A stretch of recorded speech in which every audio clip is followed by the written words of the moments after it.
দেখতে থাকুন, তারপর আমি কিছু কথা বলবো, শুনবেন প্লিজ। হ্যাঁ, আল্লাহ আল্লাহ আমাদের সবকিছু করতে জানা আল্লাহ আল্লাহ আজকে রাতে সকাল 7টার দিকে আর্জেন্টিনার খেলা হয়েছে স্পেনের সাথে। আর্জেন্টিনার জিতছে, লাস্টে জিতে গেছে আর কি। এটা জেতার পরে এই যে ইহুদির বাচ্চা দেখলেন তো, সেজদা দিছে বৃষ্টি, কড়া বৃষ্টির ভিতরে। 5 দিন যাবৎ বৃষ্টি আজকে। এই বৃষ্টির ভিতরে মানুষ বাহিরে বেরোতে পারে না, অফিসে আদালতে যাইতে পারে না। চট্টগ্রামে তো এই বেশে আছে, ওই দিকে খেয়াল নাই। এই ইহুদির বাচ্চা ওই ইহুদির জন্য সেজদা দিচ্ছে, দেখছেন?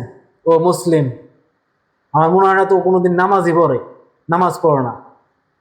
ইহুদির জন্য ওর এত ভালোবাসা, এত টান, যেখানে বাংলাদেশ মুসলিম কত জায়গায় না খেয়ে না নয়ে বন্যায় ভেসে যাচ্ছে, ওইদিকে খেয়াল না রেখে আমরা ইহুদির জন্য এত পাগল হয়ে গেলাম। ভাই, খেলা তো দেখবো, খেলা দেখবো, সমস্যা কি?